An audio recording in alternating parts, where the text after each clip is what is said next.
Desa Gunung Tapak terletak di antara rawa dan bukit berkabut. Hanya bisa ditempuh dengan jalan setapak berlumpur yang membelah hutan tropis. Rumah-rumah berdinding kayu tua berderit saat angin malam meniup keras dari sungai yang berkelok. Kabut tipis hampir selalu menyelimuti desa setiap pagi dan sore, menciptakan aura muram dan menyeramkan. Di ujung desa terdapat hutan larangan, dan lebih jauh lagi, sungai hitam yang tak pernah dijamah warga, kecuali mereka yang punya tujuan gelap. Di desa itu, keindahan wanita adalah alat ukur harga diri. Yang cantik dimuliakan, yang jelek dibuang dan dilupakan. Sari adalah gadis berusia 19 tahun. Ia yatim piatu sejak kecil dan tinggal di rumah reyot peninggalan ibunya.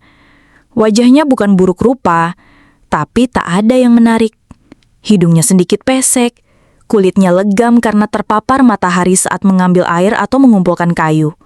Rambutnya keriting kasar dan bibirnya pucat. Namun, ada satu yang menonjol darinya, tatapannya. Dalam dan tajam seperti menyimpan api dendam yang terus menyala. Sari adalah gadis pendiam, jarang berbicara kecuali jika perlu. Ia hidup dari menjual hasil bumi dan mencuci pakaian orang-orang kaya desa. Mau jadi apa kamu, Sari? Cantik saja enggak. Siapa yang mau melamar? Begitu celoteh tetangganya Buminah setiap pagi saat mencuci di sumur. Sari hanya tersenyum pahit. Tapi di dalam dadanya, suara bisikan lain selalu muncul. Kau bisa lebih dari mereka. Kau hanya perlu tahu caranya. Sari pernah jatuh cinta pada seorang pemuda dari dusun seberang bernama Gino. Tapi saat ia menyatakan perasaannya dengan surat sederhana, Gino malah menertawakannya di hadapan teman-teman laki-laki. Siapa yang mau sama kamu? Kamu lebih mirip pembantu rawa daripada gadis desa. Sejak hari itu, Sari berubah. Ia tak lagi berharap pada cinta manusia. Ia mulai bertanya-tanya, apakah kecantikan hanya bisa didapat dari darah yang mengalir dari tubuh sendiri? Hingga suatu malam, ia melihat sesuatu yang tidak boleh ia lihat. Di desa itu, ada fenomena aneh. Beberapa wanita biasa, bahkan lebih tak menarik dari Sari, tiba-tiba berubah menjadi jelita. Dalam waktu semalam, kulit mereka putih, mata mereka bercahaya, rambut mereka wangi seperti bunga melati basah. Tak hanya berubah secara fisik, mereka juga seolah memiliki daya pikat gaib. Semua pria berlomba mendapatkan mereka. Sari memperhatikan satu hal yang sama dari mereka. Setiap malam menjelang bulan purnama, mereka menghilang. Dan dari arah Sungai Keramat, kadang terdengar tawa lembut dan suara seperti air disibak oleh sesuatu besar. Kalau kamu ingin cantik, kau harus siap dibakar dari dalam. Begitu suara yang mulai berbisik di telinganya setiap malam dalam mimpinya. Sungai yang dipercaya sebagai tempat larangan itu disebut Sungai Kalung Mayat oleh penduduk desa Gunung Tapak. Letaknya jauh dari permukiman, tersembunyi di balik hutan bambu yang rindang dan selalu berkabut. Airnya hitam pekat, tidak pernah jernih dan permukaannya selalu diam meski angin bertiup kencang. Tak ada yang berani mandi atau mencuci di sana. Bahkan anak kecil dilarang bermain di dekatnya. Setiap malam Jumat Kliwon, warga desa menghindari jalan ke arah timur, arah sungai itu. Tapi malam ini, Sari melanggar semuanya. Sari tak bermaksud ke sana. Ia hanya sedang mencari daun jinten untuk ramuan obat tetangga. Tapi karena terlalu larut dan kabut makin pekat, ia tersesat. Sampai tiba-tiba mendengar suara gemercik air, lalu suara berat mendengus, seperti hembusan nafas dari dada yang amat besar. Ia menepi, membuka semak, dan di sanalah ia melihat sesuatu yang tak seharusnya dilihat manusia. Di tepi sungai, sosok itu berdiri setengah tubuhnya dalam air. Ukurannya mengerikan. Tingginya lebih dari 2 meter. Tubuhnya tegap dan kekar, namun seluruh kulitnya bersisik hijau keperakan seperti baja hidup. Di bagian bahu dan punggungnya tumbuh sisik yang lebih besar, menyerupai duri. Wajahnya tampan, namun tidak manusiawi. Matanya besar bersinar hijau zamrud, gigi-giginya putih panjang dan runcing. Tersenyum tajam seperti makhluk yang lapar. Dari pinggul ke bawah, tubuhnya seperti buaya.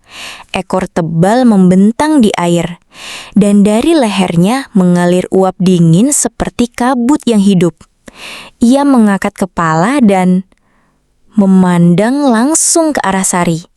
Sari ingin lari, tapi kakinya membeku. Seluruh tubuhnya gemetar, bukan hanya karena takut, tapi juga karena ada getaran aneh di perutnya. Seperti desiran panas yang naik perlahan ke dadanya. Dada itu yang biasa mati rasa, kini seperti dibakar oleh pandangan sang makhluk. Siapa yang mengintipku tanpa izin? Suaranya berat, dalam, seperti menggema dari dasar bumi.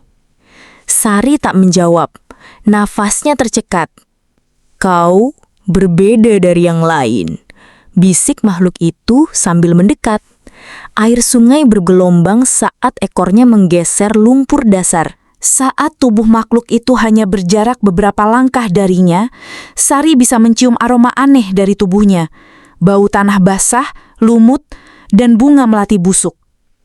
Aroma yang menyihir, memabukkan. Sari terjatuh duduk di tanah, bajunya robek sedikit oleh ranting. Makhluk itu jongkok, mendekat, lalu mengangkat dagu Sari dengan cakarnya yang dingin. Kau bukan gadis biasa, tubuhmu haus, jiwamu kosong. Kau datang untuk mencari kecantikan? Sari bergetar. Ia mengangguk pelan, seperti tidak sadar. Di matanya ada air mata. Tapi juga kilat gairah yang baru pertama kali ia rasakan. Makhluk itu menunduk, mengendus leher Sari. Suara desahannya berat, panas napasnya menyapu kulit Sari hingga meremang. Jika kau benar-benar menginginkannya, maka kembalilah saat bulan penuh. Bawa tubuhmu dan buang jiwamu. Lalu, brush! Makhluk itu masuk kembali ke sungai. Air memercik, kabut berputar, dan sosok itu lenyap di antara kabut malam. Sari berhasil berjalan pulang, tapi tubuhnya panas dingin. Di cermin, wajahnya tampak lain. Tak sepenuhnya berubah, tapi kulitnya mulai terlihat lebih cerah, matanya lebih tajam, bibirnya tampak lebih merah. Itu hanya pertemuan sesaat, tapi pengaruhnya sudah nyata. Dan malam itu, di tempat tidurnya yang dingin, Sari bermimpi tentang bara. Mimpi itu panas dan basah.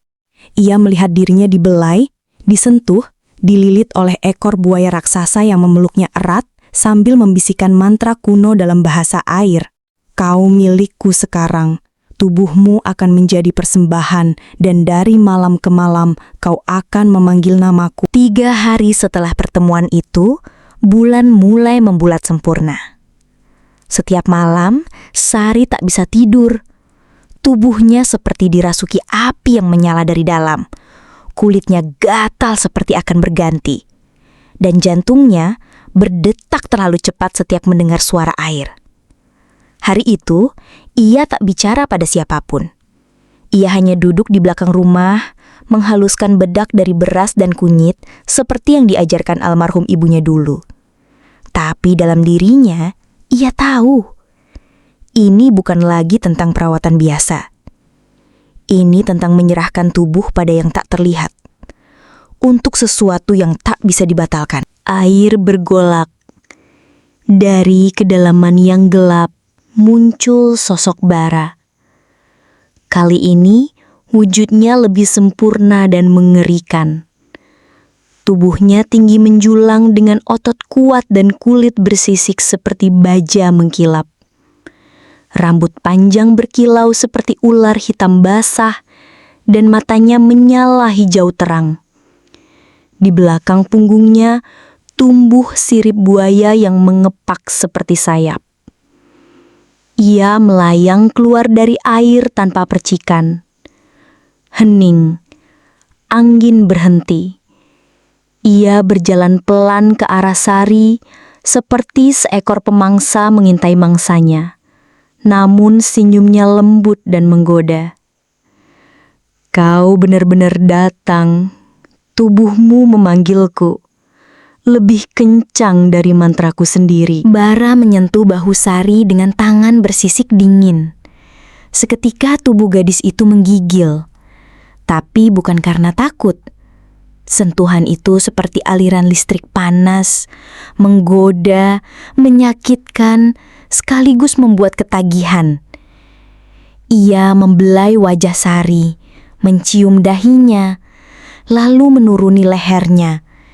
Setiap sentuhan bara membuat kulit Sari mengilat, memutih, dan bersinar samar.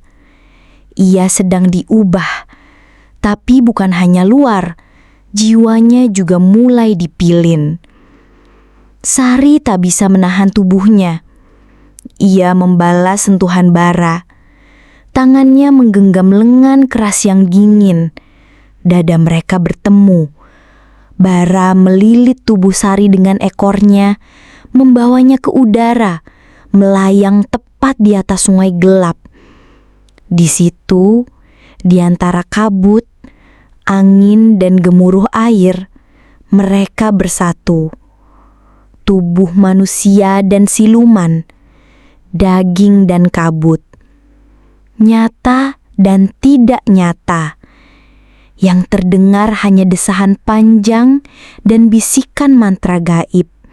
Kau kini milikku, kekasih air, permaisuri rawa. Tapi ingat, tak ada yang gratis di dunia ini. Pagi harinya, Sari terbangun sendirian di atas batu. Tubuhnya hangat, bercahaya. Wajahnya berubah, indah seperti dewi. Kulitnya putih halus, matanya tajam dan bercahaya, bibirnya merah seperti darah segar.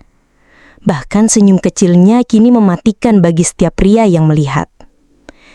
Ia pulang ke desa dan seluruh penduduk terkesiap. Para lelaki mendekatinya dengan tatapan haus. Para wanita mencibir, tapi juga iri dan takut. Namun sejak malam itu, tiap kali Sari tidur, Bara datang dalam mimpi. Bukan hanya memeluknya, tapi menyatu kembali. Hasrat itu semakin dalam. Tubuhnya semakin indah. Tapi jiwanya semakin hilang. Tubuhmu kini milik dunia, tapi jiwamu milikku. Selama kau tetap cantik, kau harus terus menyatu denganku. Sudah 2 pekan berlalu sejak Sari menyatu dengan Bara. Kini, ia menjadi wanita paling cantik di desa Gunung Tapak. Wajahnya memancarkan aura yang membuat pria tergila-gila. Setiap ia lewat di pasar, para lelaki akan menghentikan aktivitasnya hanya untuk menatapnya. Bahkan, para suami mulai melupakan istri mereka sendiri. Namun, kecantikannya membawa malapetaka. Pria-pria yang terlalu dekat dengan Sari, satu persatu mulai mati mengenaskan. Korban pertama adalah Bakri, pemuda yang pernah mengajak Sari saat kecil. Setelah melihat transformasi Sari, ia mencoba mendekat, memberi hadiah-hadiah kecil, lalu dengan taksa mencium tangannya saat mereka bertemu di sungai kecil desa. Malamnya, Bakri ditemukan tewas mengambang di kolam air keramat. Matanya membelalak, tubuhnya membiru, dan gigitan besar berbentuk rahang buaya merobek bahunya. Tak ada buaya di kolam itu, tapi orang-orang mulai berbisik. Itu kutukan sungai. Siapapun yang berani menyentuh perempuan sungai akan dicabik siluman. Sari mulai tidak tidur. Tiap malam, Bara muncul bukan lagi hanya dalam mimpi, tapi dalam bentuk bayangan kabut yang menyusup dari jendela rumahnya. Bayangan itu membelai tubuhnya, kadang lembut, kadang kasar dan dingin. Di antara desahan, bara mulai berkata, "Kau milikku, Sari, tubuhmu tidak boleh disentuh siapapun. Jika mereka berani, aku akan hancurkan mereka." Sari mulai takut. Dulu, ia menyerahkan diri karena ingin cantik. Tapi kini, ia mulai merasa dikuasai sepenuhnya. Bahkan, di siang hari saat ia menatap sungai, ia bisa mendengar bara memanggilnya dari dalam air. Di tengah kekacauan itu, muncullah Raga, seorang pemuda pendatang dari dusun seberang yang bekerja sebagai pengangkut kayu. Ia berbeda, tidak memandang Sari seperti benda. Ia memperlakukan Sari dengan sopan, bahkan menasehatinya agar tak sering ke sungai sendirian. Raga punya mata jernih dan tutur lembut, dan perlahan Sari jatuh cinta padanya. Mereka mulai berbicara setiap pagi, duduk di pinggir sawah, membicarakan hal-hal sederhana. Sari mulai merasa damai, tidak seperti malam bersama bara yang penuh hasrat dan gairah. Raga menawarkan ketenangan. Namun, bara tahu pada malam bulan mati, saat Sari sedang tidur dan bermimpi tentang Raga, kabut dingin masuk lewat celah atap. Bau amis lumpur memenuhi ruangan. Bara muncul. Kali ini bukan sebagai bayangan, tapi dalam bentuk fisik utuhnya. Ia mengangkat tubuh Sari dari tempat tidur dan menempelkan dahinya pada dahi Sari. Siapa pria itu? Sari ketakutan, tubuhnya gemetar dalam pelukan dingin itu. "Dia hanya teman," jawabnya lirih. "Kau mencintainya." "Tidak." "Bohong, kau milikku. Tidak ada cinta lain, tidak ada tubuh lain. Aku akan buktikan." Esok harinya, tubuh Raga ditemukan di bawah jembatan bambu dengan luka besar di dada. Jantungnya hilang. Tidak ada bekas luka manusia, hanya bekas cakaran besar dan gigitan di punggungnya. Sari histeris. Ia mengurung diri di rumah, tak keluar selama 3 hari. Rambutnya kusut, tubuhnya mulai memucat. Tapi malam tetap datang, dan bara tetap memanggilnya. "Kau boleh menangis, tapi kau akan selalu kembali padaku." Warga desa mulai takut pada Sari. Mereka berbisik bahwa ia bukan manusia lagi. Bahkan anak-anak dilarang menyebut namanya. Beberapa orang melihat bayangan buaya raksasa muncul di sumur belakang rumahnya. Tapi Sari tak peduli, karena kini ia hanya punya 2 pilihan. 1, menjadi sepenuhnya milik bara dan hidup kekal dalam kecantikan terkutuk.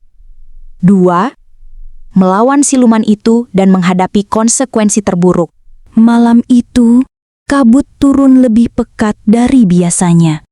Tak ada bintang, tak ada suara jangkrik. Desa Gunung Tapak seperti tenggelam dalam diam yang membatu. Di tepi sungai Kalung Mayat, Sari berdiri sendirian, mengenakan kain putih terakhir yang ia punya. Matanya sembab, namun sorotnya tenang. Ia tahu, ini malam terakhirnya sebagai manusia. Ia telah kehilangan segalanya. Raga, cinta yang tak sempat mekar, ibunya yang ternyata pernah menjadi korban siluman air, dan dirinya sendiri yang perlahan berubah jadi makhluk setengah manusia, setengah goib. Tubuhnya kini sempurna, tiada celah. Tapi di dalam dadanya tak ada lagi hati yang berdetak. Yang ada hanya kehampaan dan suara yang terus memanggil dari dalam air. "Sari, waktumu sudah tiba. Kembalilah untuk selamanya." Kini, puluhan tahun telah berlalu. Tak ada lagi yang tinggal di desa Gunung Tapak. Semua rumah telah ditinggalkan. Pasar terbengkalai. Sumur-sumur ditutup tanah. Namun, suara kabut dan air masih terdengar di malam tertentu. Orang bilang, jika kau mandi di sungai Kalung Mayat pada malam bulan purnama, kau akan mendengar suara perempuan tertawa pelan dan bisikan halus di telingamu. Apakah kau juga ingin cantik? Kecantikan sejati tak pernah gratis. Dan di sungai itu, cinta dan kutukan berjalan beriringan. Karena siapapun yang menyerahkan tubuhnya demi hasrat harus siap kehilangan jiwanya untuk selama-lamanya.